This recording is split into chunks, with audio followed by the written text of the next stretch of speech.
Саламатсыңарбы? Бүгүнкү жаңы темабыз билим берүү тармагы.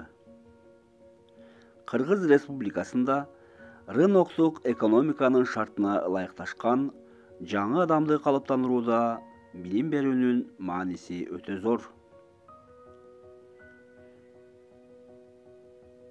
Азыркы кезде билим берүүнүн бардык тармактарынын максатынын маңызы адам жана анын билим алууга болгон умтулуусуна көмөк көрсөтүү.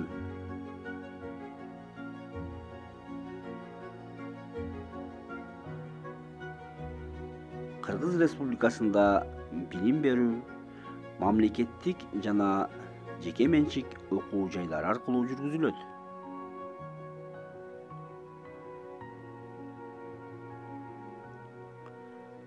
Жалпысынан 66 жогорку окуу жайлары болсо, анын 32-си мамлекеттик, ал эми 34-ü менчик болуп саналат.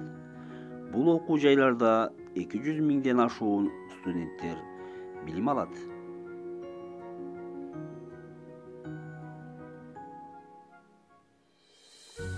Белгилүү жогорку окуу жайлары: Юсуп Баласагын атындагы Кыргыз улуттук университети, Ишеналы Арабаев атындагы Кыргыз мамлекеттик университети, Исхак Разаков атындагы Кыргыз мамлекеттик техникалык университети, Алхунбаев атындагы медициналык академия, Алиев атындагы Ички иштер министрлигинин академиясы, Кыргыз-Түрк Манас университети, Кыргыз-Орус Славян университети, Ош мамлекеттик университети, Ош технологиялык университети, Кыргыз-Өзбек университети жана башкалар.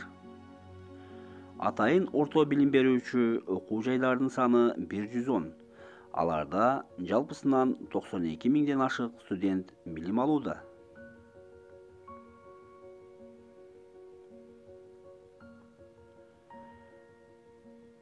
Кыргызстандагы жалпы билим берүүчү мектептердин саны 2204.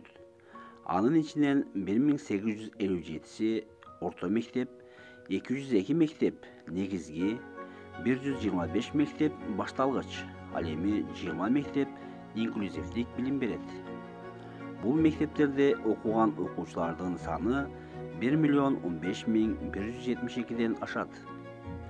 Мектепти аяктап, жогорку окуу жайларына кабыл алуу системасы да азыркы учурда мурдагыдай сынак системасында эмес, жалпы республикалык тестирлөө негизинде жүргүзүлүүдө. Азыркы мезгилдин шартында республикада айрым окуу предметтерин тереңдетип окутуучу мектеп, гимназия жана лицейлердин саны көбөйүүдө. Булардын эң белгилүүсү Сапат лицейи.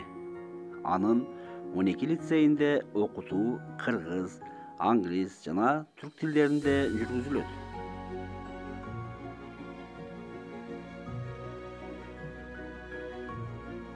Азыркы жаш муундарга чет өлкөлөрдөн билим алууга толук мүмкүнчүлүктөр жаралган.